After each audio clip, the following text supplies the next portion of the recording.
Viewers, یہ video بالعموم عوام کے لیے اور بالخصوص ان لوگوں کے لیے بنائی گئی ہے جو اردو ادب سے بہت محبت کرتے ہیں۔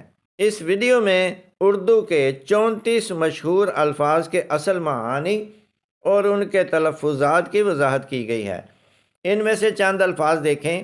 ہنگامہ کا اصل مطلب ہوتا ہے لوگوں کا ہجوم، نعرے لگانا، خراٹے لینا۔ غلیظ کا مطلب مضبوط اور پکا۔ غرور، دھوکہ اور فریب۔ فلک کا مطلب دائرہ، احتجاج کرنا یعنی حج کے لیے نکلنا۔ اور وزیر کا مطلب ہوتا ہے سامان اٹھانے والا، بوجھ اٹھانے والا۔ اور مکمل ویڈیو دیکھنے کے بعد مجھے امید ہے آپ محسوس کریں گے کہ آپ کے نالج میں کافی اضافہ ہو چکا ہے، اور کمنٹ باکس میں یہ ضرور بتائیے گا کہ آپ کو کون کون سے الفاظ زیادہ پسند آئے۔ بسم اللہ الرحمن الرحیم۔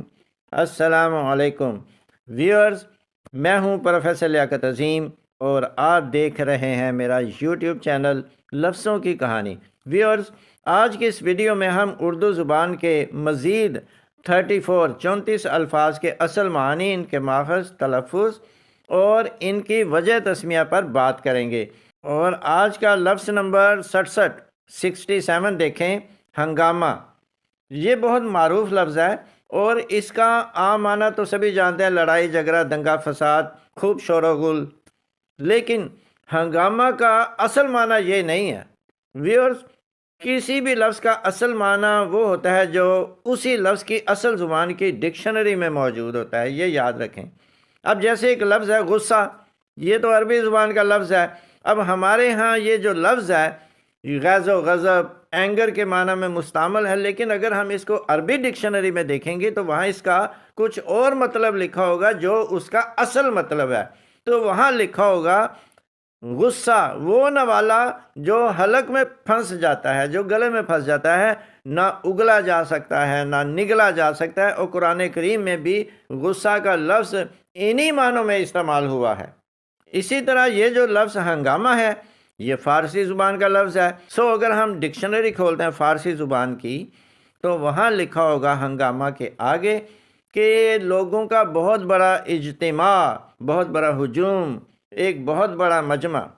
اب اس کی وجہ تسمیہ۔ آج پہلے اس لفظ تسمیہ کی وضاحت بھی ضروری ہے کہ تسمیہ کا مطلب کیا ہے۔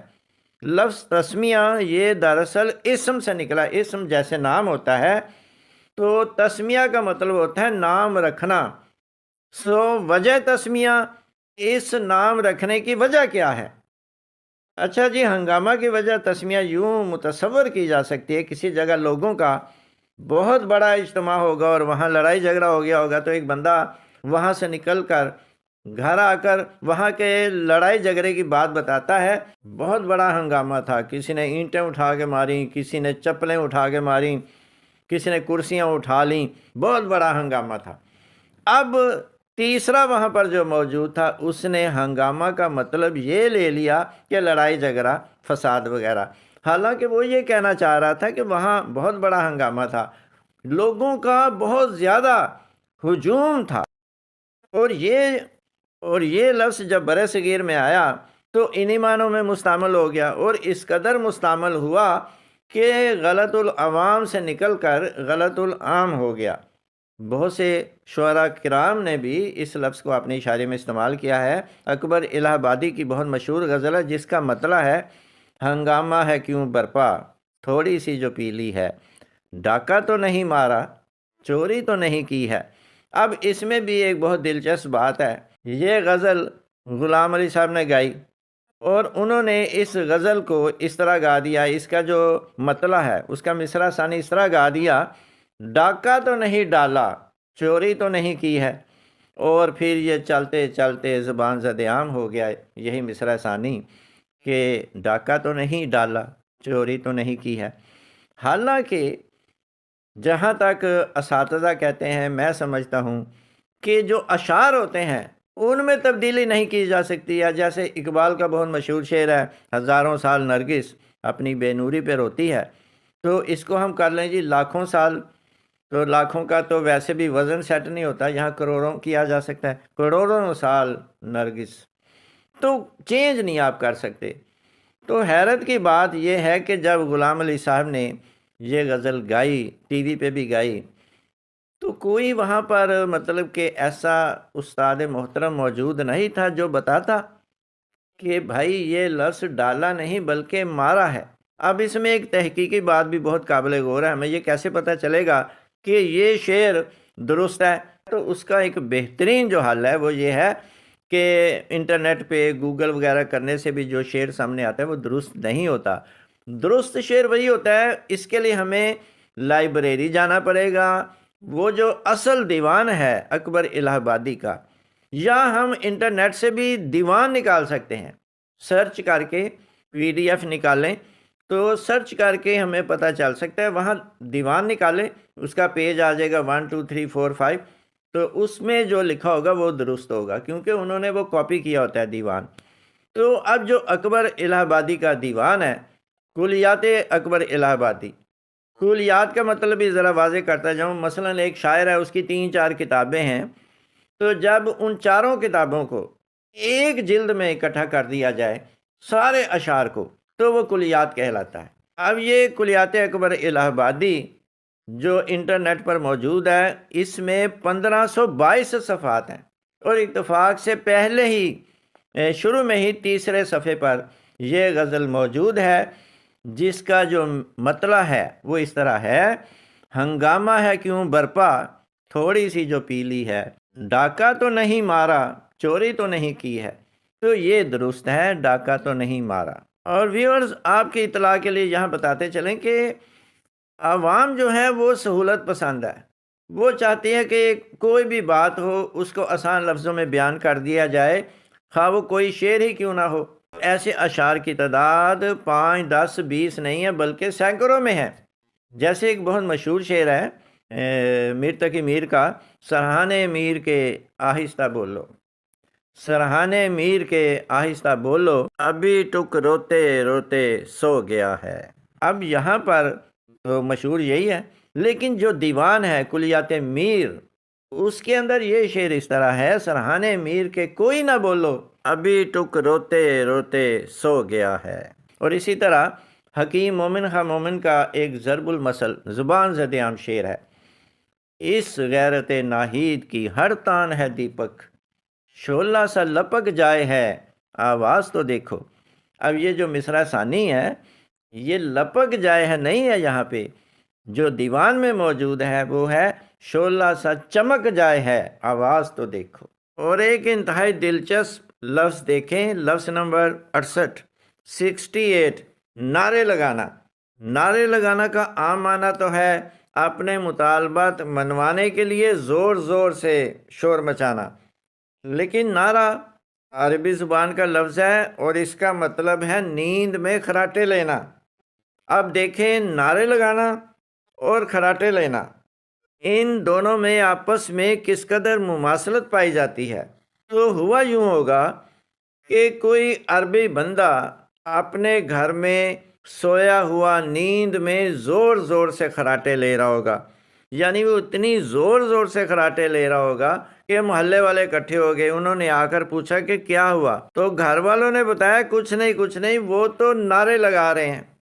اب وہاں پر ایک ہندوستانی بھی موجود تھا جسے تیسرا کہتے ہیں، اس تیسرے نے اس زوردار آواز کو نعرے کا نام دے دیا اور واپس ہندوستان آ کر اسے انہی معنوں میں مشہور کر دیا۔ اور اگلا لفظ دیکھیں، لفظ نمبر 69 مجمع۔ اس کا عام مطلب تو سبھی جانتے ہیں، ایک بہت بڑا ہجوم، لوگوں کا بہت بڑا اجتماع، لیکن اس کا جو اصل مطلب ہے مجمع کا وہ ہے وہ جگہ جہاں لوگ جمع ہوتے ہیں۔ عربی زبان کا ایک بہت ہی پکا فارمولہ ہے کہ کوئی بھی 3 حروف لے کر اس سے پہلے میم لگا دیں تو وہ لفظ جگہ کا مطلب دے گا۔ جیسے یہ لفظ تھا جمع، یعنی جمع ہونا، اس سے پہلے میم لا گیا، بن گیا مجمع، جمع ہونے کی جگہ۔ اسی طرح لفظ ہے نظر، دیکھنا، پہلے میم لا گیا، لفظ بن گیا منظر، دیکھنے کی جگہ۔ اسی طرح لفظ ہے جالسا، بیٹھنا، اس سے پہلے میم لگ گیا، یہ لفظ بن گیا مجلس یعنی بیٹھنے کی جگہ۔ ایک لفظ ہے حشر، حشر نشر کرنا، حشر کا مطلب ہے اکٹھا کرنا، تو میم لگ گیا پہلے، یہ لفظ بن گیا محشر یعنی جمع ہونے کی جگہ۔ ایک لفظ ہے اسی طرح شرق یعنی سورج کا نکلنا، تو پہلے میم لگ گیا، لفظ بن گیا مشرق، سورج نکلنے کی جگہ۔ ایک لفظ ہے غاربہ یعنی ڈوبنا، اس سے پہلے میم لگ گیا مغرب یعنی کہ سورج کے ڈوبنے کی جگہ، مطلب یہ جگہ کا مطلب دیتا ہے۔ اور شاعری میں دیکھیں مطلع غزل کے شروع ہونے کی جگہ، اور مقطع یعنی غزل کا آخری شعر، یہ لفظ دیکھیں مقطع، اگر میم ہٹا دیں تو باقی قطع بچتا ہے۔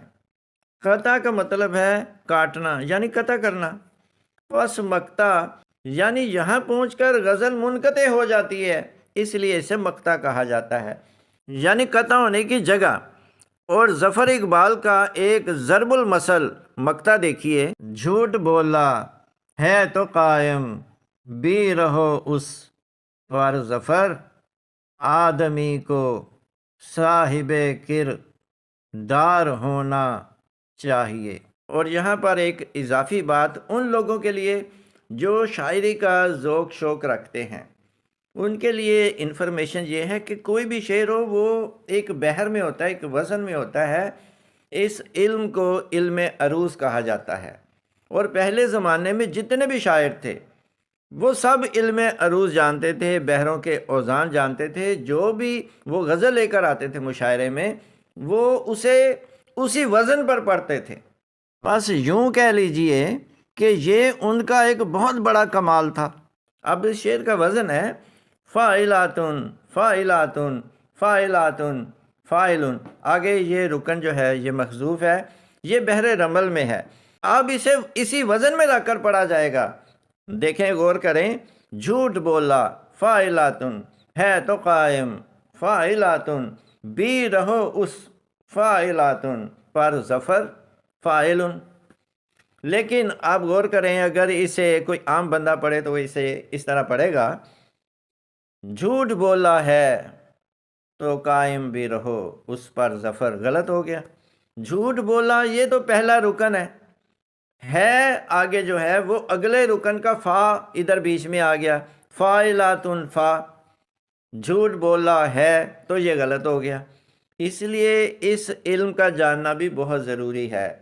تو ایک دفعہ پھر میں اسے علم عروض کے تحت پڑھتا ہوں، جھوٹ بولا ہے تو قائم، جھوٹ بولا ہے تو قائم بھی رہو اس پر ظفر، آدمی کو صاحب کردار ہونا چاہیے۔ اور لفظ نمبر 70 دیکھیں، ہجوم، ہجوم یعنی کہ لوگوں کا بہت بڑا اجتماع، ایک بہت بڑا اجتماع، لیکن یہ لفظ بھی غلط العام ہے۔ عربی زبان میں ہجوم کا مطلب ہے حملہ کرنا، ٹو اٹیک، ٹو انویڈ، اور یہ جو لفظ حملہ ہے یہ بھی غلط العام ہے۔ اس کا تو اصل مطلب ہے اٹھانا، ٹو کیری، جیسے اسی سے فاعل ہے حامل، وہ اس چیز کو نہیں اٹھا سکتا، وہ اس کا حامل نہیں ہے۔ اور اسی سے ایک مؤنث جو لفظ بنتا ہے حاملہ، حاملہ جو بچے کو اٹھا کے رکھتی ہے۔ اور جنگ کے حوالے سے ایک لفظ ہے علاؤ لشکر، یعنی جو جنگ کا سپہ سالار ہے وہ اپنے علاؤ لشکر کے ساتھ نکلا، یہ لفظ بھی انتہائی غلط العام ہے۔ اصل لفظ علاؤ نہیں ہے، اصل لفظ ہے لواء، لام واو الف حمزہ، لواء، لواء کا مطلب ہوتا ہے جھنڈا۔ تو جو پہلے زمانے میں لشکر نکلتا تھا اس کے ہراول دستے میں ایک بندے نے جھنڈا اٹھایا ہوتا تھا، تو جب تک وہ جھنڈا فوج اٹھا کر رکھتی تھی اس کا مطلب ہے وہ لڑائی کے لیے تیار ہیں، جب جھنڈا گر جاتا تھا اس کا مطلب ہے انہوں نے اپنی شکست تسلیم کر لی ہے۔ تو یہ جو لفظ لواء ہے اس کا مطلب ہوتا ہے لپیٹنا۔ اسی سے ایک لفظ نکلتا ہے ملتوی، ملتوی کا معنی ہوتا ہے لپیٹنے والا، یعنی جب عدالت میں کوئی جج کہتا ہے آج کی کارروائی میں یہیں پر روکتا ہوں، یعنی یہیں پر لپیٹتا ہوں، تو وہ کہتا ہے میں ملتوی کرتا ہوں، تو یہ تو درست ہے ملتوی کرنا، لیکن اگر یہ کہا جائے کہ آج کا اجلاس ملتوی کیا جاتا ہے تو پھر یہاں پر ملتوی نہیں ملتوا بولا جائے گا، کیونکہ ایکٹیو وائز جو ہے وہ ہے ملتوی اور پیسیو وائز ہے ملتوا، یعنی جس چیز کو پوسٹ پون کیا جائے اسے ملتوا کہا جاتا ہے۔ اسی طرح ایک لفظ ہے اغوا کرنا، یعنی جس بچے کو اغوا کیا جاتا ہے اسے مغوی کہا جاتا ہے، مغوی کے بدلے اتنا تاوان مانگ لیا گیا، لیکن آپ غور کریں مغوی کس کو کہتے ہیں؟ مغوی کہتے ہیں اغوا کرنے والا، یعنی جو بچے کو اغوا کر کر لے جاتا ہے اسے مغوی کہا جاتا ہے، لیکن یہاں پر جو سسٹم ہے وہ الٹ ہے، اور جو بچہ اغوا ہوتا ہے اسے مغوی نہیں اسے مغوا کہا جاتا ہے۔ لیکن ان دونوں الفاظ کو اب رائج کرنا دشوار ہے، لہٰذا یہ دونوں غلط العام ہیں، یہی چلیں گے۔ اور جنگ سے ہی متعلق ایک محاورہ ہے دانت کھٹے کرنا، یعنی فلاں فوج نے فلاں فوج کے دانت کھٹے کر دیے۔ اب اس کی ایٹمالوجی جو ہے، اس کی وجہ تسمیہ کافی دلچسپ ہے۔ تو دانت کھٹے کرنا، دانت پیلے کر دینا یعنی یلو کر دینا، کھٹے سے مراد ہے یلو۔ اب ایسا تو ہو نہیں سکتا کہ فوجی اپنی جیبوں میں لیمو ڈال کر لے جاتے تھے اور دشمن کو پکڑ پکڑ کر ان کے دانت کھٹے کر دیتے تھے، تو ایسا تو ناممکن لگتا ہے۔ اس کی جو ایٹمالوجی یہ ہے کہ جب دو فوجیں آمنے سامنے ہوتی تھیں تو وہ کئی کئی دن ان کا جو پڑاؤ تھا بلکہ کئی کئی مہینوں تک چلتا تھا، تو جو زیادہ طاقتور فوج ہوتی تھی وہ دوسری فوج کا کھانا پینا اور پانی وغیرہ بند کر دیتی تھی، جس کی وجہ سے ان کے دانت کھٹے ہونا شروع ہو جاتے تھے اور وہ لڑائی سے اپنا ہاتھ اٹھا لیتے تھے۔ اسی لیے یہ محاورہ بولا جاتا تھا کہ فلاں فوج نے دوسری فوج کے دانت کھٹے کر دیے۔ اور اگلا لفظ نمبر 71 دیکھیں، غلیظ۔ غلیظ کا عام معنی تو سبھی جانتے ہیں گندا، ناپاک، پلید، لیکن غلیظ کا جو اصل مطلب ہے وہ آپ سب سن کر حیران اور پریشان ہو جائیں گے کہ غلیظ کا اصل مطلب جو ہے وہ ہے سٹرونگ، مضبوط، پکا۔ اور دیکھیں کتنی بڑی دلیل ہے کہ قرآن کریم میں بھی یہ لفظ انہی معنوں میں آیا ہے۔ سورہ الاحزاب نمبر 33 اور آیت مبارکہ نمبر 7 میں ارشاد باری تعالیٰ ہے وَإِذْ أَخَذْنَا مِنَ النَّبِيِّينَ مِيثَاقَهُمْ وَمِنْكَ وَمِنْ نُوحٍ وَإِبْرَاهِيمَ وَمُوسَى وَعِيسَى ابْنِ مَرْيَمَ وَأَخَذْنَا مِنْهُمْ مِيثَاقًا غَلِيظًا۔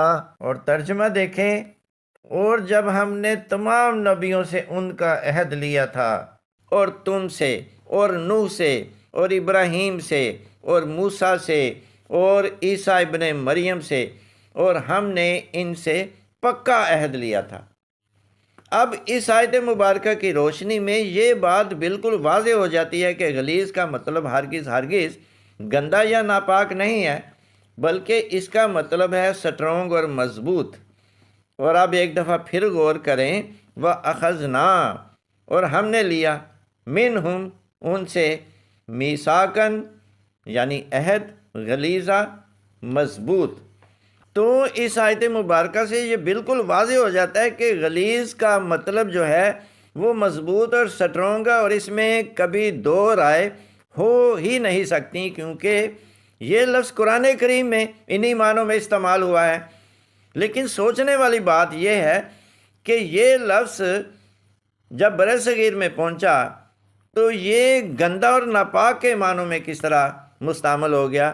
تو اس کے لیے وجہ تسمیہ یوں بیان کی جاتی ہے کہ ہوا یوں ہوگا کہ کسی جگہ پر 4 لوگ بیٹھے ہوں گے، ان میں پہلا اور دوسرا شخص آپس میں دوست ہیں، جبکہ تیسرا شخص غیر ہے، اور شخص نمبر 4 وہ ہے جس کے بارے میں بات ہو رہی ہے۔ اب شخص نمبر 4 کے بازو بہت مضبوط ہیں اور سٹرونگ ہیں، لیکن وہ بہت گندے ہیں۔ اب پہلے والا شخص دوسرے سے کہتا ہے دیکھو یار اس کے بازو کتنے غلیظ ہیں۔ یہ بات تیسرا شخص پاس بیٹھے سن رہا تھا، اس نے فوراً ایک دم بات سننے کے بعد اس شخص کے بازوؤں کی طرف دیکھا تو اسے سب سے پہلے وہ بازو گندے دکھائی دیے۔ پس اس شخص نے غلیظ کا مطلب لے لیا، اخذ کر لیا کہ اس کا مطلب ہوتا ہے گندا، اور وہ وہاں سے اٹھا اور اپنے محلے میں اور اپنے علاقے میں آ کر اس نے اس لفظ غلیظ کا جو مطلب ہے گندا اور ناپاک مشہور کر دیا۔ اور پھر اسی سے لفظ غلاظت بھی نکلتا ہے۔ غلاظت کا مطلب تو ہے پکا پن، مضبوطی، لیکن غلیظ کے ساتھ ساتھ غلاظت کا لفظ بھی گندگی کا معنوں میں معروف ہو گیا۔ فیض احمد فیض کا ایک شعر دیکھیں، نہ آرام شب کو نہ راحت سویرے، غلاظت میں گھر نالیوں میں بسیرے۔ لیکن آئیے یہ دیکھتے ہیں کہ عربی زبان میں گندا اور ناپاک کے لیے کیا لفظ ہے۔ تو عربی زبان میں اس کے لیے لفظ ہے نجس، اور گندگی کے لیے عربی زبان میں نجاست کا لفظ ہے۔ آخر پر علماء حضرات سے گزارش ہے کہ کم از کم حکومت پاکستان کی طرف سے چھاپی گئی جو سرکاری کتابیں ہیں ان میں سے غلیظ کا لفظ گندا اور ناپاک کے معنوں سے نکلوا کر اسے مضبوط اور پکا کے معنوں میں کنورٹ کر دیا جائے، اور میں یہ سمجھتا ہوں کہ by the passage of time یہ لفظ پھر انہی معنوں میں مستعمل ہو جائے گا۔ اچھا جی، اگلا لفظ نمبر 72 72 آسمان۔ آسمان اس کا عام مطلب تو سبھی جانتے ہیں، لیکن اس کا جو اصل مطلب ہے وہ اچھا خاصا دلچسپ ہے۔ یہ فارسی زبان کا لفظ ہے اور یہ دو الفاظ کا مرکب ہے، ایک ہے آس اور دوسرا ہے مان۔ آس فارسی زبان میں چکی کو کہتے ہیں، آٹا پیسنے والی چکی، اور مان کہتے ہیں مانند کو، یعنی یہ جو آسمان ہے چکی کی مانند ہے، یعنی گول ہے۔ اور جیسے ایک لفظ ہوتا ہے مہمان، مہ کا مطلب ہوتا ہے بڑا یعنی بزرگ، اور مان مانند، یعنی گھر میں آنے والا جو مہمان ہے ایک بزرگ کی مانند ہوتا ہے۔ اور آسمان کے لیے ایک اور لفظ دیکھیں، چرخ۔ چرخ فارسی زبان میں گول چیز کو کہتے ہیں، جیسے چرخہ روئی کاٹنے والا چرخہ ہوتا ہے، تو آسمان کو چرخ اس لیے کہا جاتا ہے کیونکہ یہ بھی گول ہے۔ اور سنسکرت زبان کا ایک اور لفظ دیکھیں، آکاش۔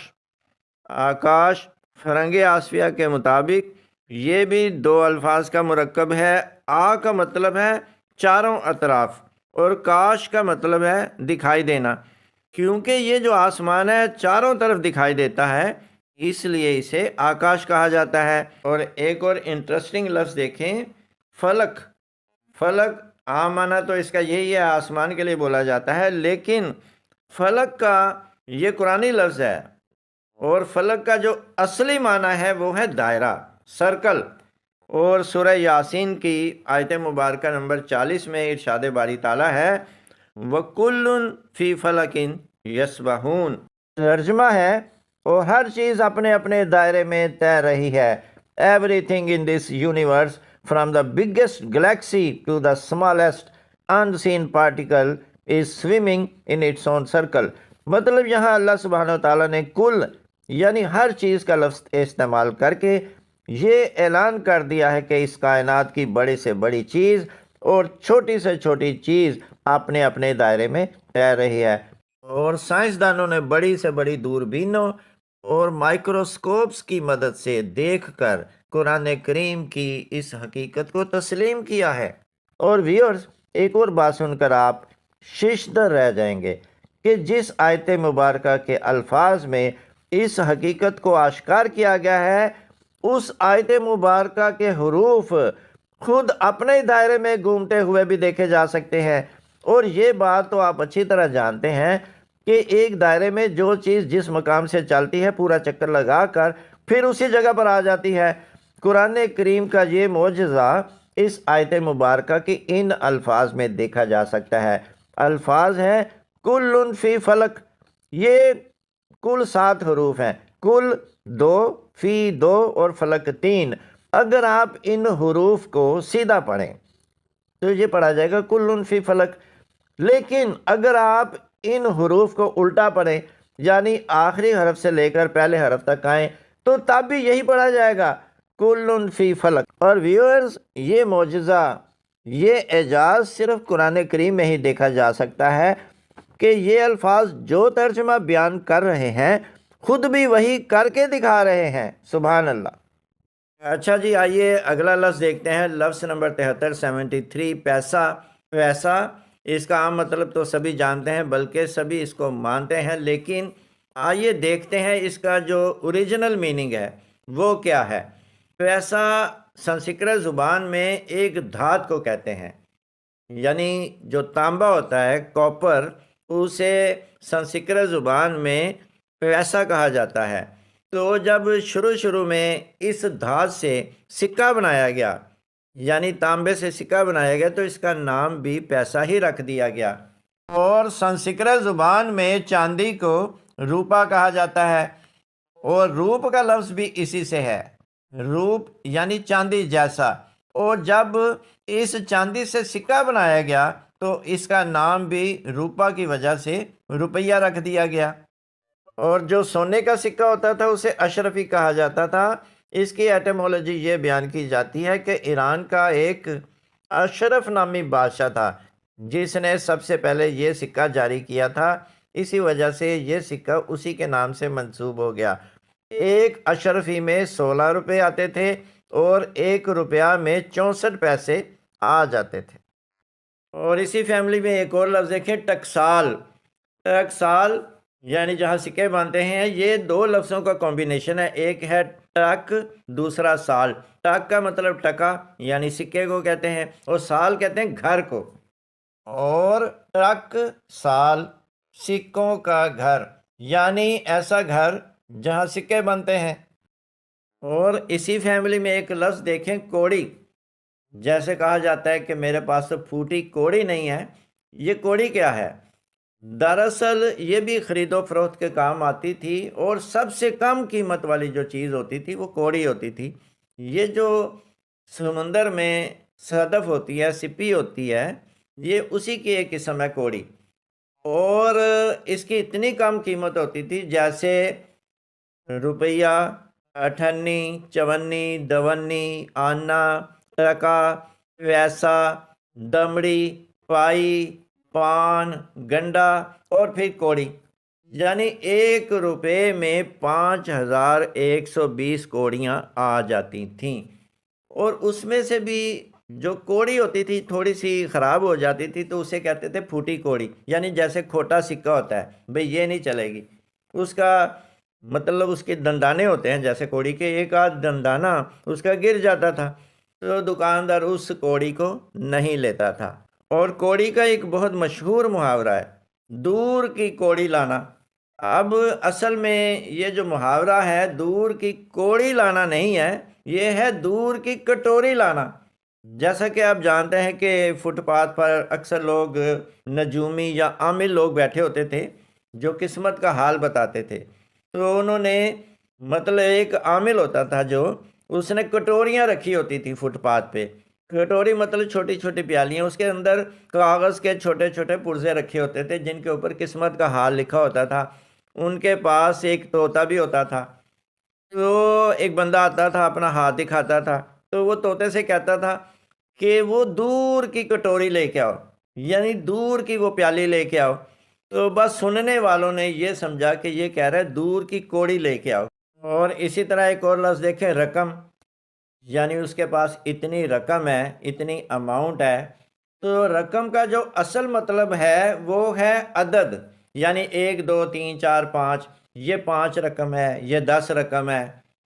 تو اس کی ایٹمولوجی یوں بیان کی جاتی ہے کہ ہوا یوں ہوگا جیسے کسی جگہ مزدوروں کی لائن لگی ہوگی تنخواہ لینے کے لیے، تو وہاں پر ایک بندہ پکارتا ہے، چلیں جی رقم 4، رقم 5، یعنی 5 نمبر آگے جائے تنخواہ لینے کے لیے۔ تو اسی طرح وہ جو تنخواہ دے رہا تھا اس نے پوچھا آپ کا رقم کیا ہے، اس نے آگے سے کہہ دیا جی 600 روپے۔ اس طرح وہاں پر جو تیسرا موجود تھا اس نے یہ سمجھ لیا کہ رقم پیسوں کو کہتے ہیں، اور اسی طرح ایک لفظ ہے تنخواہ، یہ فارسی زبان کا لفظ ہے اور دو لفظوں کا کمبینیشن ہے، ایک ہے تن یعنی جسم کو کہتے ہیں، اور خواہ یہ خواہش سے نکلا ہے یعنی چاہنا، جس سے بس جسم کی ضرورت پوری ہو سکے۔ اور اسی طرح ایک اور لفظ ہے سیلری، سیلری بھی اصل میں لاطینی زبان کا لفظ ہے اور اس کا جو منبع ہے وہ ہے سلیریم، یہ دو لفظوں کا کمبینیشن ہے، سیل اور ایریم۔ سیل کا مطلب سالٹ اور ایریم کا مطلب ہے خریدنا۔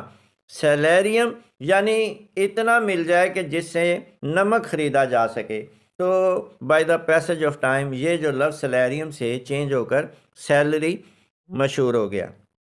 اور اسی طرح دولت کا لفظ دیکھیں کس قدر دلچسپ ہے، اس کا اصل مطلب ہے ایک ایسی چیز جو مستقل طور پر کسی کے پاس نہ ٹھہر سکے، جیسا کہ پیسہ، مال۔ پیسے کو اسی لیے دولت کہا جاتا ہے کیونکہ یہ ایک ہاتھ میں نہیں ٹھہرتا، اور حکومت کے لیے بھی دولت کا لفظ اسی لیے استعمال کیا جاتا ہے کہ آج یہ اس کے پاس ہے تو کل کسی اور کے پاس، پرسوں کسی اور کے پاس۔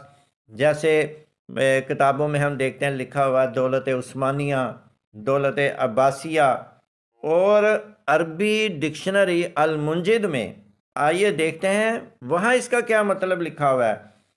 تو یہاں لکھا ہوا ہے ایسی چیز جو کبھی کسی کے لیے ہو اور کبھی کسی کے لیے ہو۔ اور ایک اور دلچسپ بات دیکھیں کہ یہاں پاکستان میں جو کرنسی نوٹس ہیں ان کے اوپر آپ اکثر دیکھتے ہیں لکھا ہوتا ہے بینک دولت پاکستان۔ تو بہت سارے لوگ اس بات کو نہیں وہ سمجھتے ہیں کہ یہاں دولت پاکستان کا مطلب ہے یہ جو نوٹس ہیں، یعنی 50 کا نوٹ، 100 کا نوٹ، یہ دولت ہے، یہ مال ہے، یہ پیسہ ہے جو حکومت نے جاری کیا ہے۔ اور اسٹیٹ بینک آف پاکستان کے باہر بھی لکھا ہوتا ہے بینک دولت پاکستان، یعنی یہ ہے وہ بینک جس نے یہ دولت جاری کی ہے۔ حالانکہ دولت پاکستان کا مطلب ہے پاکستان کی حکومت، اسی لیے اس کا انگریزی میں ترجمہ کیا جاتا ہے دولت پاکستان، گورنمنٹ آف پاکستان۔ اور ایک دلچسپ لفظ دیکھیں، لفظ نمبر 74 توجہ کرنا۔ توجہ کا عام مطلب تو ہے کسی کی طرف متوجہ ہونا، لیکن توجہ کا اصل مطلب ہے چہرہ گھمانا، یعنی پکارنے والے کی جانب اپنے چہرے کو کرنا۔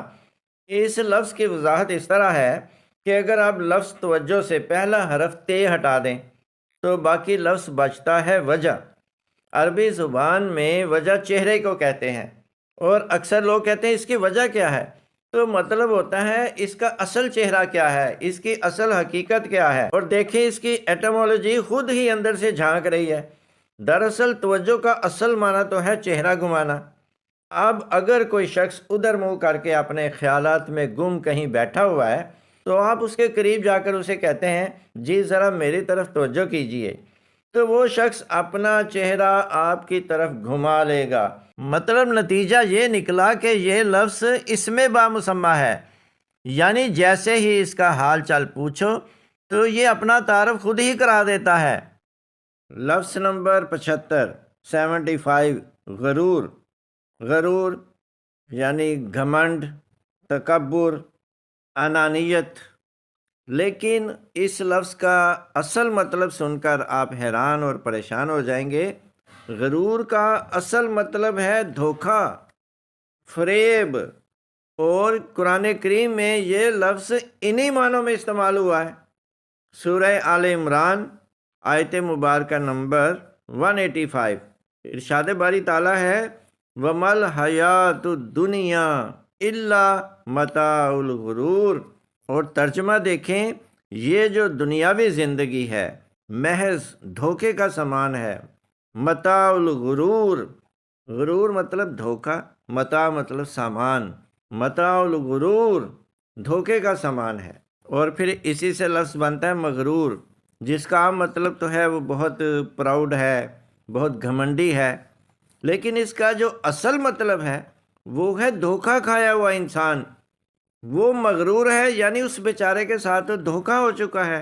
لفظ نمبر 76 افسوس۔ افسوس کرنا، رنج کرنا، غم کرنا، کسی بات پر دکھ کا اظہار کرنا، لیکن آئیے دیکھتے ہیں اس لفظ کا منبع کیا ہے اور اس لفظ کا اصل مطلب کیا ہے۔ یہ فارسی زبان کا لفظ ہے اور یہ دو لفظوں کا کمبینیشن ہے، ایک ہے اف اور دوسرا ہے سوز۔ اف یعنی دکھ اور تکلیف کے موقع پر بولا جاتا ہے اف، اور سوز کا مطلب ہے جلنا، سوزش سے یہ لفظ نکلا ہے، جیسے سوز و گداز، جلنا اور پگھلنا۔ بس یہ لفظ اف سوز سے بگڑ کر افسوس ہو گیا۔ اور ایک اور لفظ دیکھیں، اہتمام کرنا یعنی ارینجمنٹ کرنا، انتظام کرنا، لیکن اس کا اصل مطلب یہی ہے، رنج کرنا، غم کرنا، افسوس کا اظہار کرنا۔ جیسے داغ دہلوی کا مشہور شعر ہے، اس میں داغ دہلوی نے اہتمام کا لفظ انہی معنوں میں یعنی افسوس اور رنج کے معنوں میں ہی استعمال کیا ہے۔ شعر دیکھیں، نہ پوچھ گچھ تھی کسی کی وہاں، نہ آؤ بھگت تمہاری بزم میں، کل اہتمام کس کا تھا۔ داغ دہلوی کہہ رہے ہیں کہ آخر کس چیز کا افسوس تھا وہاں محفل میں، یعنی پتہ نہیں کیا بات تھی، ہر طرف پریشانی ہی پریشانی تھی، کوئی کسی سے بات نہیں کر رہا تھا، کوئی کسی کو پینے پلانے کا نہیں پوچھ رہا تھا۔ دراصل داغ دہلوی یہ کہنا چاہ رہے ہیں کہ بزم میں ہر طرف پریشانی صرف اس بات کی پھیلی ہوئی تھی کہ اس دن بزم میں موجود نہیں تھا۔ یہ شعر ایک مشہور غزل کا ہے جسے غلام علی صاحب نے بھی گایا ہے۔ اس کا مشہور مطلع ہے، تمہارے خط میں نیا ایک سلام کس کا تھا، نہ تھا رقیب تو آخر وہ نام کس کا تھا۔ اور بیت الغزل دیکھیں، وفا کریں گے نبھائیں گے بات مانیں گے، تمہیں بھی یاد ہے کچھ یہ کلام کس کا تھا۔ اور اس کا مقطع بہت انتہائی خوبصورت ہے۔ ہر ایک سے کہتے ہیں کیا داغ بے وفا نکلا، یعنی طنزاً وہ کہہ رہا ہے کہ داغ تو بہت ہی بے وفا نکلا۔ ہر ایک سے کہتے ہیں کیا داغ بے وفا نکلا، اور مصرع ثانی میں داغ اپنی وفا کا ثبوت دیتے ہوئے کہہ رہے ہیں، یہ پوچھے ان سے کوئی وہ غلام کس کا تھا، تمہارے خط میں نیا ایک سلام کس کا تھا۔ اور ایک اور لفظ دیکھیں، سیاپا۔ سیاپا عام مطلب اس کا ہے آفت، مصیبت، لیکن اس کا منبع ایک سنسکرت لفظ ہے سانپا۔ سانپا لفظ سانپ سے نکلا ہے، یعنی ہندو دھرم میں پرانے زمانے میں میت کا افسوس کئی کئی مہینے چلتا تھا، جس کی وجہ سے اس افسوس کا نام سانپا رکھ دیا گیا۔ لفظ نمبر 77 احتجاج۔ احتجاج کرنا، اس کا عام معنی تو ہے مظاہرہ کرنا، پروٹیسٹ کرنا، اپنے حقوق کے لیے آواز اٹھانا، لیکن کیا آپ جانتے ہیں اس لفظ کا اصل مطلب کیا ہے؟ بہت کم لوگ ہیں جو اس لفظ کا اصل معنی جانتے ہیں۔ ویورز، اس کا اصل مفہوم ہے حج کے لیے جانا، حج کے لیے گھر سے نکلنا۔ اب اگر سوچا جائے تو حج کرنا اور احتجاج کرنا، ان دونوں الفاظ میں بظاہر تو کوئی مماثلت دکھائی نہیں دیتی، لیکن اگر ہم غور کریں تو ان میں مماثلت نظر آ جاتی ہے۔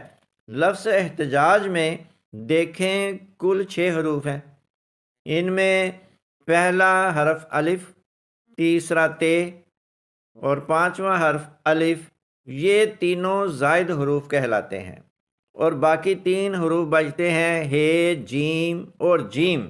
اور آپ غور کریں، لفظ حج کی جیم پر آپ کو شد نظر آئے گی، کیونکہ شد کا مطلب ہی ہوتا ہے کہ یہ 2 حرفوں کو ملا کر ایک حرف بنایا گیا ہے۔ پس معلوم ہوا کہ لفظ احتجاج کا اوریجن حج ہی ہے۔ اب آئیے اس لفظ کی وجہ تسمیہ کی طرف چلتے ہیں۔ پہلے زمانے میں جب لوگ اپنے دور دراز ملکوں سے حج کے لیے نکلتے تھے تو وہ اونٹوں اور گھوڑوں پر قافلوں کی شکل میں نکلتے تھے، اور سفر میں کئی کئی مہینے بھی لگ جاتے تھے۔ عموماً ایسے ہوتا تھا کہ ان کے پاس کھانے پینے کا اناج ختم ہو جاتا تھا، پس وہ کسی قریبی گاؤں کے پاس رک کر کہتے تھے، ہم احتجاج والے لوگ ہیں، یعنی ہم وہ لوگ ہیں جو حج کے لیے جا رہے ہیں۔ اب وہاں پر تیسرا بھی موجود تھا۔ ویسے آپ جانتے ہیں نا یہ تیسرا کون ہے؟ دراصل یہ وہی شخص تو ہے جو کسی جگہ پر موجود ہوتا ہے اور اصل لفظ سن کر ماحول کے حساب سے اسے نئے معنی پہنا دیتا ہے۔ اس نے ان لوگوں کے چہروں کی طرف دیکھا اور احتجاج کا مطلب اس نے سمجھ لیا، مظاہرہ کرنا، پروٹیسٹ کرنا۔ پھر اپنے علاقے میں واپس آ کر اس نے احتجاج کا مطلب بھی انہی معنوں میں مشہور کر دیا۔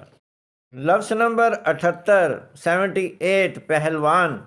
پہلوان ایک مشہور لفظ ہے، یعنی ریسلر۔ آئیے دیکھتے ہیں یہ اصل لفظ کیا ہے اور اس کا اصل معنی کیا ہے۔ فارسی زبان کا یہ لفظ ہے اور یہ دو لفظوں کا کمبینیشن ہے، ایک ہے پہلو اور دوسرا ہے بان۔ پہلو بان، پہلو کندھے کو کہتے ہیں اور بان کا لاحقہ لگانے سے یہ بن جاتا ہے پہلو بان۔ پہلو بان کا مطلب ہوا مضبوط کندھوں والا۔ اور اسی ضمن میں ایک بہت ہی مشہور محاورہ ہے، چاروں شانے چت ہونا۔ در حقیقت یہ اصل محاورہ ہے چاروں خانے چت ہونا، اور اس کی وجہ تسمیہ یہ بیان کی جاتی ہے کہ پہلے زمانے میں جب دو پہلوان کشتی لڑتے تھے تو اکھاڑے کے درمیان میں 4 خانے بنائے جاتے تھے۔ قاعدے کے مطابق ہر پہلوان کے لیے یہ شرط ہوتی تھی کہ وہ اپنے حریف کو کھینچ کر ان 4 خانوں کے اندر لا کر گرائے گا، اور وہ بھی چت گرائے گا، یعنی اس طریقے سے گرائے گا کہ اس کی کمر زمین سے لگ رہی ہو اور منہ اس کا آسمان کی طرف ہو۔ اور چت کا مطلب یہی ہوتا ہے سیدھا لیٹنا، جیسے ہوتا ہے چت پٹ، یعنی سیدھا اور الٹا۔ اب چاروں شانے چت ہونا میں ایک غیر منطقی اور اللاجک بات سامنے آتی ہے کہ ہر بندے کے شانے یعنی کندھے تو صرف 2 ہی ہوتے ہیں، تو وہ چاروں شانے چت کیسے ہو گیا؟ ہاں البتہ اگر یوں کہا جاتا کہ وہ دونوں شانے چت ہو گیا تو بات ماننے میں آ سکتی ہے۔ اور اسی ضمن میں ایک لفظ ہے اکھاڑا۔ یہ 2 لفظوں کا مرکب ہے، ایک ہے اکٹھ، دوسرا ہے باڑا یعنی بار۔ مطلب پہلوانی کے مقابلوں کے لیے جس جگہ کا انتخاب کیا جاتا تھا وہاں چاروں طرف باڑ لگا دی جاتی تھی، اور اکٹھ کا مطلب ہے لوگوں کا اکٹھا ہونا۔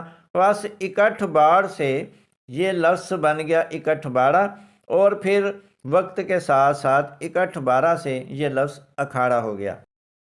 لفظ نمبر 79 غریب۔ یہ امیر کا متضاد ہے، ایسا شخص جس کے پاس گزر بسر کے لیے نہ گھر ہو نہ مال و دولت ہو اسے غریب کہا جاتا ہے۔ لیکن غریب کا اصل معنی ہے ایسی چیز جو عام نہ ہو۔ اب جیسے کوئی کہے میں نے آسمان پر ایک عجیب و غریب پرندہ دیکھا۔ اب عجیب کا یہاں مطلب ہے کہ ایسا پرندہ جو کامن نہیں ہے، جو عام نہیں ہے، اور غریب پرندے سے یہاں مراد ہے کہ جو اس ایریے کا نہیں ہے۔ اب آتے ہیں اس لفظ غریب کی وجہ تسمیہ کی طرف۔ تو ہوا یوں ہوگا کہ کسی اجنبی شخص نے اپنے میلے کچیلے لباس میں یعنی خستہ حالت میں کسی کھانے پینے کے ڈھابے پر پہنچ کر کہا ہوگا جناب میں غریب ہوں، کچھ کھانے کو مل جائے گا۔ اب وہاں پر تیسرا بھی موجود تھا، اس نے پلک جھپکنے سے پہلے اس اجنبی کی طرف دیکھا، اس کی حالت پر غور کیا، تو اس نے غریب کا مطلب یہ سمجھ لیا کہ ایک ایسا شخص جس کے پاس کھانے پینے کے لیے بھی ایک پیسہ نہ ہو۔ بس وہ تیسرا شخص وہاں سے نکلا اور اپنے علاقے میں پہنچ کر غریب کا مطلب یہ مشہور کر دیا کہ جس کے پاس کھانے پینے کے لیے بھی ایک پیسہ نہ ہو۔ حالانکہ جب اس اجنبی نے کھانا کھا لیا تو اس نے اپنی جیب سے سونے کے سکوں کی ایک تھیلی نکالی اور اپنا بل ادا کیا، لیکن تب تک بہت دیر ہو چکی تھی کیونکہ وہ تیسرا شخص لفظ غریب کا غلط مطلب وہاں سے لے کر رفو چکر ہو چکا تھا۔ لفظ نمبر 80 امیر۔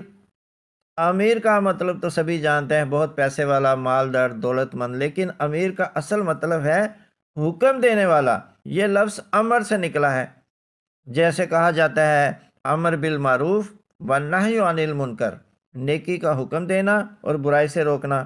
بس اسی طرح یہ لفظ کسی بڑے رہنما اور سربراہ کے لیے بولا جاتا ہے، جیسے ایمان والوں کے رہنما کو امیر المومنین کہا جاتا ہے، فوج کے رہنما کو امیر الجیش کہا جاتا ہے، اور بحری فوج کا جو سربراہ ہوتا ہے اسے امیر البحر کہا جاتا ہے۔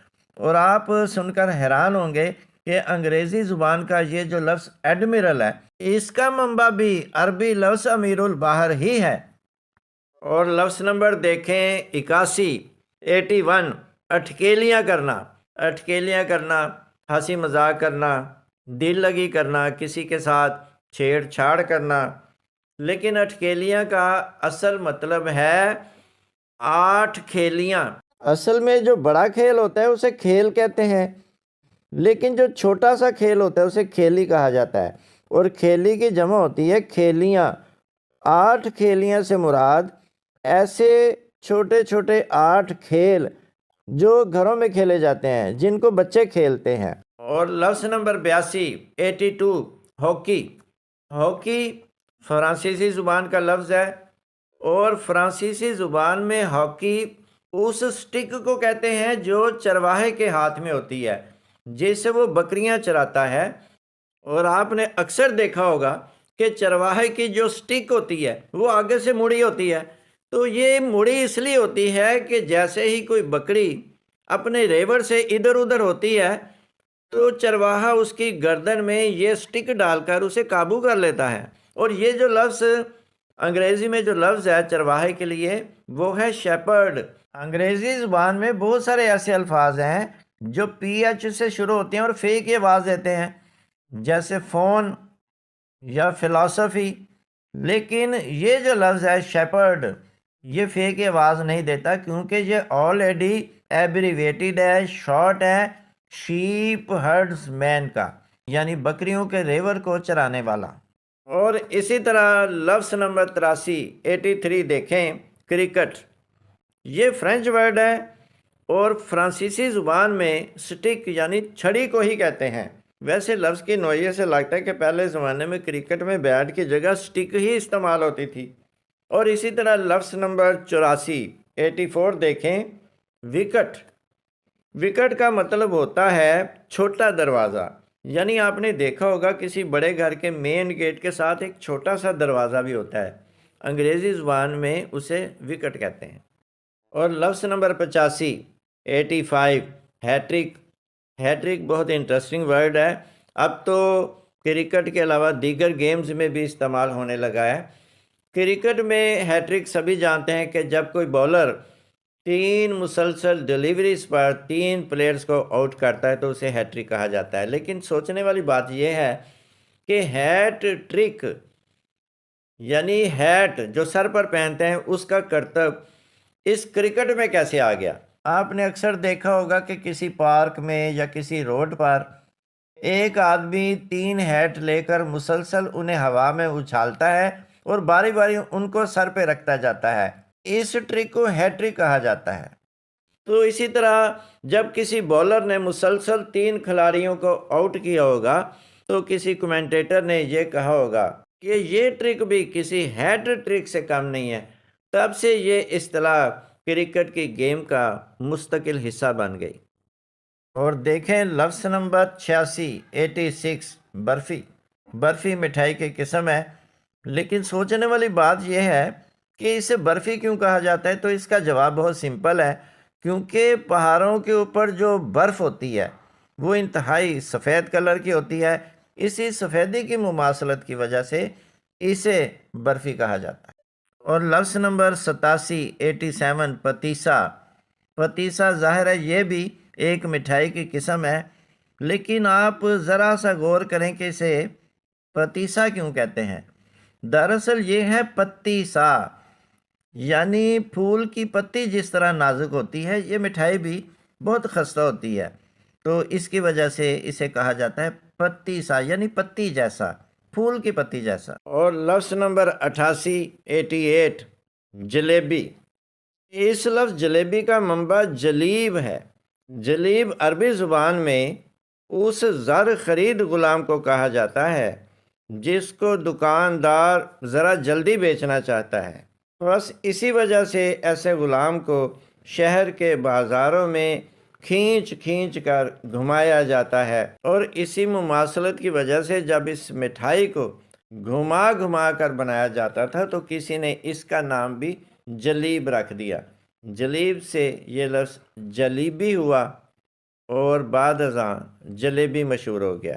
اور لفظ نمبر 89 دیکھیں، بالو شاہی۔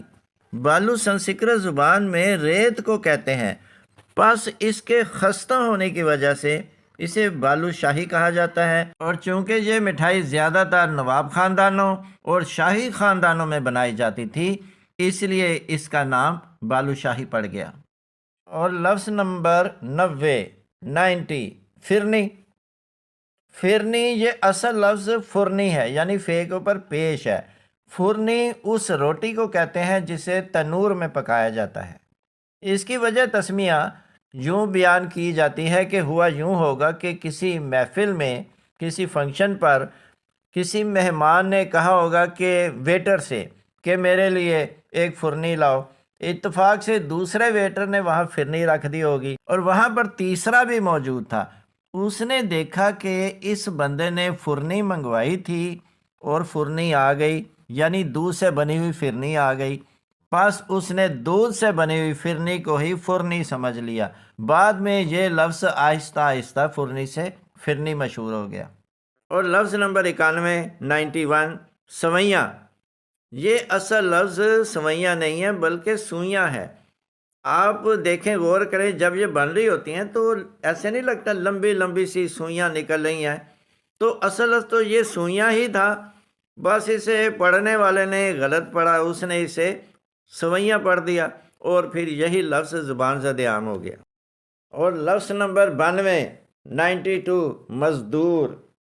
مزدور یہ فارسی زبان کا لفظ ہے اور اصل لفظ ہے مزدور۔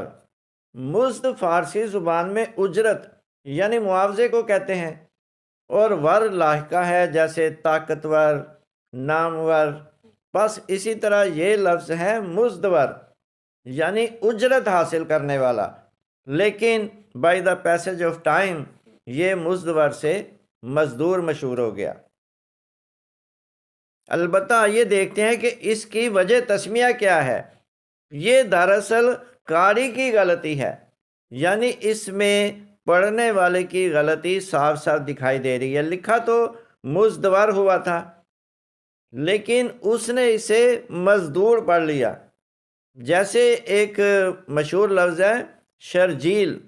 شرجیل جیسے کراچی کے ایک مشہور سیاستدان ہے شرجیل میمن، اب اس لفظ کا تلفظ شرجیل نہیں ہے، یہ بھی قاری کی غلطی ہے، حالانکہ شرجیل تو خاتم النبیین صلی اللہ علیہ وسلم کے ایک صحابی ہیں اور ان سے احادیث بھی مروی ہیں۔ دراصل اس نام میں جو ہے قاری نے اسے جیم سمجھ لیا اور بے کے نقطے کو اس نے سمجھا یہ جیم کا نقطہ ہے، اور اس طرح اس نے شرحبیل کو شرجیل پڑھ لیا، اور پھر اسی طرح یہ لفظ لوگوں میں مقبول ہو گیا۔ اور لفظ نمبر 93 وزیر۔ وزیر ایک ایسا لفظ ہے جسے سبھی جانتے ہیں، لیکن اس لفظ کا اصل مطلب کیا ہے یہ بہت کم لوگ جانتے ہیں۔ وزیر کا اصل مطلب ہے بوجھ اٹھانے والا، مزدوری کرنے والا۔ اس لفظ کا اوریجن عربی زبان کا لفظ وزر ہے، اور وزر بوجھ کو کہتے ہیں، جیسا کہ سورہ الفاتر نمبر 35 کی ورس نمبر 18 میں ارشاد باری تعالیٰ ہے وَلَا تَزِرُ وَازِرَةٌ وِزْرَ أُخْرَىٰ، اور کوئی کسی دوسرے کا بوجھ نہیں اٹھائے گا۔ یعنی قیامت کا منظر بتایا گیا ہے کہ قیامت والے دن کوئی کسی دوسرے کا بوجھ نہیں اٹھائے گا۔ اور اسی طرح دیکھیں وزیر اعلیٰ یعنی مزدوروں کا سردار، ایک بہت بڑا مزدور، اور وزیر اعظم سب سے بڑا مزدور۔ اور تاریخ کے آئینے میں دیکھا جائے تو شہر بغداد کا مشہور بازار مربد، یہاں پر جگہ جگہ مزدور بیٹھے ہوتے تھے جو لوگوں کا سامان اٹھا کر ان کی منزل مقصود تک پہنچاتے تھے۔ ان مزدوروں کو وزیر کہا جاتا تھا۔ لیکن اگر اس کے برعکس دیکھا جائے تو ساری دنیا جانتی ہے کہ پاکستان کا وزیر یا وزیر اعلیٰ یا وزیر اعظم کتنا بڑا مزدور ہے۔ اور لفظ نمبر 94 مستری۔ مستری بہت عام لفظ ہے، مکان وغیرہ بنانے والے کو کہتے ہیں، لیکن اس لفظ میں ایک بہت بڑی کتابت کی غلطی ہے۔ یہاں یہ لفظ میم سین تے رے یہ اس طرح لکھا جاتا ہے، لیکن اس کی درست کتابت ہے میم سین توئے رے یہ مستری۔ اس لفظ کا جو اوریجن ہے وہ مستر ہے، میم سین توئے رے۔ اور مستر عربی زبان میں اس پیمانے کو کہتے ہیں جس سے کوئی کاریگر لائن لگاتا ہے، سطر لگاتا ہے۔ اور مستر اس کا بھی اگر میم ہٹا کر دیکھیں تو سطر باقی بچتا ہے، جس کا مطلب ہوتا ہے لائن، یعنی 2 سطریں 3 سطریں ہم اکثر کہتے ہیں۔ تو مستر وہ پیمانہ جس سے لائن لگاتے ہیں، اور مستری وہ شخص جو اس مستر سے لائنیں لگاتا ہے۔ اور آگے دیکھیں جی لفظ نمبر 95 فقیر۔ فقیر کا ہمارے ہاں معنی تو ہے بھیک مانگنے والا، لیکن عربی زبان میں فقیر کا مطلب ہے غریب، پور، یعنی ایسا شخص جو اپنا بمشکل گزارا کرتا ہے۔ اور عربی زبان میں بیکاری کے لیے یعنی بیگر کے لیے جو لفظ ہے وہ ہے سائل، یعنی وہاں پر فقیر کا لفظ نہیں ہے، فقیر غریب کو کہتے ہیں، پور مین کو کہتے ہیں۔ تو وہاں پر مشہور لفظ ہے سائل، جیسا کہ قرآن کریم میں سورہ الدحا نمبر 93 ورس نمبر 10 میں ارشاد باری تعالیٰ ہے وَأَمَّا السَّائِلَ فَلَا تَنْهَرْ، اور سوال کرنے والے کو مت جھڑک۔ اور یہاں پر ایک انتہائی دلچسپ لفظ دیکھیں، بھیک۔ یہاں پر مشہور ہے بھیک مانگنا، کسی سے پیسے ویسے مانگنا، لیکن سنسکرت زبان میں بھیک کا مطلب لکھا ہوا ہے رشتہ۔ پہلے زمانے میں لوگ رشتہ مانگنے جاتے تھے تو کہتے تھے ہم تو بھیک مانگنے کے لیے آئے ہیں۔ اور رشتہ، یہ دیکھیں کتنا انٹرسٹنگ ورڈ ہے۔ فارسی زبان میں دھاگے کو رشتہ کہا جاتا ہے، اور یہ جو لفظ دھاگا ہے یہ بھی اصل میں دھاگا نہیں ہے، یہ تاگا ہے۔ اور ایسا علاقہ جہاں فارسی بولی جاتی ہے وہاں پر اگر کسی نے دھاگا خریدنا ہے تو وہ دکاندار سے جا کے کہے گا یہ جی لال رنگ کا رشتہ دکھانا، تو وہ کہے گا جی لال رنگ کا تو رشتہ نہیں، آپ نیلے رنگ کا رشتہ لے جائیں۔ تو اس سے پتہ چلتا ہے کہ رشتہ اصل میں دھاگے کو کہتے ہیں، وہ مشہور ہے نا۔ اور پھر وہ مضبوط رشتے میں بندھ گئے، یعنی مضبوط دھاگے میں بندھ گئے۔ اور لفظ نمبر دیکھیں جی 96 درویش۔ اس کا عام معنی تو یہ ہے کہ ایک ایسا شخص جو دنیا و ما فیہا کی تمام سہولتوں اور نعمتوں سے بے نیاز ہو کر صرف اپنے رب کی رضا کی تلاش میں مگن رہتا ہے۔ لیکن آئیے اس لفظ کا اصل مطلب جانتے ہیں۔ یہ فارسی زبان میں 2 الفاظ کا مرکب ہے، ایک ہے در مطلب دروازہ، اور دوسرا ہے ویش۔ یہ اصل لفظ آویز ہے، مطلب ہے لٹکنا۔ بس در آویز کا مطلب ہوا ایسا شخص جو ایک ہی دروازے کے ساتھ لٹکا رہتا ہے۔ بس کثرت استعمال سے یہ لفظ در آویز سے درویش ہو گیا۔ اور کہا جاتا ہے کہ ایک بھکاری اور درویش میں بنیادی فرق یہ ہوتا ہے کہ بھکاری در در پھرتا ہے، لیکن درویش ایک ہی در پر بیٹھا رہتا ہے۔ اور لفظ نمبر 97 ہم زلف۔ اچھا جی، بہت سارے لوگ اس لفظ ہم زلف کا مطلب تو سمجھتے ہیں کہ 2 سگی بہنوں کے 2 شوہر آپس میں ہم زلف ہوتے ہیں، لیکن بہت کم لوگ جانتے ہیں کہ آخر ان دونوں کو ہم زلف کیوں کہا جاتا ہے۔ ایسا تو ہو نہیں سکتا کہ دونوں شوہر اکثر اپنی زلفیں ایک دوسرے کے ساتھ باندھ کر بیٹھ جاتے ہیں۔ خیر آئیں آپ کو بتاتے ہیں کہ ان دونوں کو ہم زلف کیوں کہا جاتا ہے۔ عربی زبان میں زلف نزدیکی کو کہتے ہیں۔ دراصل دونوں سگی بہنیں تو بچپن سے ایک دوسرے کو جانتی ہیں، لیکن یہ دونوں نئے بندے ان دونوں بہنوں کی وجہ سے ایک دوسرے کے قریب آ جاتے ہیں، جس کی وجہ سے ان کو ہم زلف کہا جاتا ہے۔ ویسے آپس کی بات ہے، الفاظ نے تو ان دونوں کو ایک نئے رشتے کا نام دے دیا، لیکن حقائق بتاتے ہیں کہ یہ نزدیکی صرف برائے نام ہی ہوتی ہے۔ اور پنجابی میں ہم زلف کو سانڈو بھی کہا جاتا ہے۔ یہ لفظ بھی اصل میں سانڈو نہیں بلکہ اساڑو ہے۔ دراصل اساڑو دیسی مہینوں میں چوتھا مہینہ ہے، جیسے چیت، بیساکھ، جیٹھ، ہاڑ، ساون، بھادوں۔ تو جو ہاڑ ہے چوتھا مہینہ، اسے اساڑ بھی کہا جاتا ہے۔ ہر سال اس مہینے میں ایک تہوار منایا جاتا ہے جس میں تمام رشتہ دار اکٹھے ہوتے ہیں، اور ان میں یہ دونوں ہم زلف بھی ایک دوسرے کے آمنے سامنے آتے ہیں، کیونکہ یہ ہر سال اساڑ کے مہینے میں ہی ایک دوسرے سے ملتے ہیں۔ اس وجہ سے ان دونوں کو اساڑو کہا جاتا ہے۔ بس by the passage of time یہ لفظ بگڑ کر اساڑو سے سانڈو ہو گیا۔ لفظ نمبر 98 بارات۔ آئیے دیکھتے ہیں کہ یہ بارات اصل لفظ کیا ہے۔ یہ دو الفاظ کا مرکب ہے۔ ایک ہے بر۔ بر ہندی زبان میں دلہا کو کہتے ہیں، بیرے بر۔ اور دوسرا لفظ ہے رتھ۔ رتھ گاڑی کو کہتے ہیں۔ تو مکمل یہ لفظ ہے بر رتھ، یعنی دلہا کی گاڑی یا دلہا کی سواری۔ اب آتے ہیں اس کی وجہ تسمیہ کی طرف۔ تو ہوا یوں ہوگا کہ لکھنؤ شہر میں خواتین چھت پر کھڑی ہو کر بارات کا انتظار کر رہی ہوں گی۔ اچانک دور سے بارات نظر آتی ہے تو خواتین شور مچا دیتی ہیں، بر رتھ آ گئی، بر رتھ آ گئی، مطلب دلہا کی سواری آ گئی، دلہا کی سواری آ گئی۔ لیکن وہاں پر پنجاب کی بھی کچھ خواتین موجود تھیں جنہوں نے یہ سمجھا کہ بارات آ گئی، بارات آ گئی۔ بس اس طرح یہ لفظ بر رتھ سے بارات مشہور ہو گیا۔ لفظ نمبر 99 شاہ بالا۔ شاہ بالا یہ دو الفاظ ہیں۔ شاہ کا مطلب بڑا اور بالا کا مطلب لڑکا، جیسے بالک ہوتا ہے۔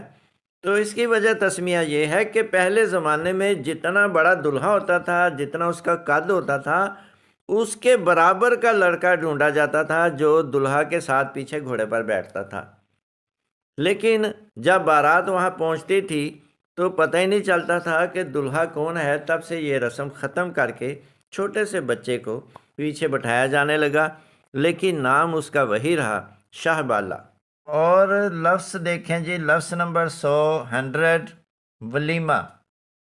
ہمارے ہاں ولیمہ کا مطلب تو یہ ہے کہ شادی کے بعد دلہا کی طرف سے جو کھانا دیا جاتا ہے اسے ولیمہ کہا جاتا ہے۔ لیکن عربی زبان میں ولیمے کا مطلب ہے وہ کھانا جو دلہن کے گھر والے مہمانوں کو کھلاتے ہیں۔ اور ہمارے ہاں تو بہت ساری رسمیں ہیں، جیسے اپٹن ہے، مائیو ہے، مہندی ہے، اور بارات میں کئی رسمیں ہیں، بلکہ مکلاوا ہے۔ لیکن عرب علاقوں میں صرف ایک ہی دن میں ایک ہی رسم ہوتی ہے جسے ولیمہ کہا جاتا ہے۔ جی ویورز، لفظوں کی کہانی کے اس پارٹ 2 کا عارضی اختتام ہوا۔ اب بتائیے آپ کو ان میں سے کون کون سے الفاظ سب سے زیادہ پسند آئے؟ کمنٹ باکس میں کمنٹ کر کے ضرور بتائیے گا۔ اور لفظوں کی کہانی کا ہم سفر بننے کے لیے انتہائی آسان طریقہ یہ ہے کہ ہمارے اس چینل لفظوں کی کہانی کو سبسکرائب کر کے رکھیں، لائک اور شیئر بھی کریں، اور 50 الفاظ پر مشتمل نئی ویڈیو کے آنے تک ہمیں اجازت دیجیے۔ اللہ حافظ۔